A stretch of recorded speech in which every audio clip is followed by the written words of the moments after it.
Indian constitution के article 32 और 226 में हम सुप्रीम कोर्ट और हाई कोर्ट्स के रिट ज्यूरिसडिक्शन के बारे में पढ़ते हैं। आपने ये भी पढ़ा होगा कि आर्टिकल 32 में जो सुप्रीम कोर्ट का रिट ज्यूरिसडिक्शन है, एक्चुअली वो एक फंडामेंटल राइट है जिसे कहते हैं राइट टू कॉन्स्टिट्यूशनल रेमेडीज। बाबा साहब आम्बेडकर ने इसे संविधान की आत्मा कहा है। मैं आपको जो बताना चाह रहा हूं वो ये कि आपने सुना होगा ये 5 तरह के रिट्स हैं, जिसमें एक मैंडेमस है, एक है हैबियस कॉर्पस, एक है सर्शियरी, एक है प्रोहिबिशन और एक है को वारंटो। लेकिन क्या आपको पता है कि इन रिट्स को एक्चुअली 2 पार्ट में क्लासिफाई किया जाता है। एक होता है जुडिशियल और एक होता है नॉन जुडिशियल या एक्स्ट्रा जुडिशियल, न्यायिक और न्यायिकेतर। जुडिशियल रिट में आते हैं प्रोहिबिशन और सर्शियरी और बाकी सबको एक्स्ट्रा जुडिशियल रिट कहा जाता है।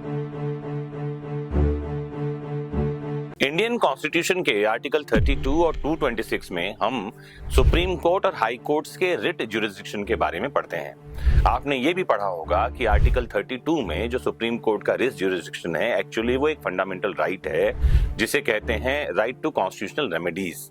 बाबा साहब आम्बेडकर ने इसे संविधान की आत्मा कहा है। मैं आपको जो बताना चाह रहा हूं वो ये कि आपने सुना होगा ये 5 तरह के रिट्स हैं, जिसमें एक मैंडेमस है, एक है हैबियस कॉर्पस, एक है सर्शियरी, एक है प्रोहिबिशन और एक है को वारंटो। लेकिन क्या आपको पता है कि इन रिट्स को एक्चुअली 2 पार्ट में क्लासिफाई किया जाता है। एक होता है जुडिशियल और एक होता है नॉन जुडिशियल या एक्स्ट्रा जुडिशियल, न्यायिक और न्यायिकेतर। जुडिशियल रिट में आते हैं प्रोहिबिशन और सर्शियरी और बाकी सबको एक्स्ट्रा जुडिशियल रिट कहा जाता है।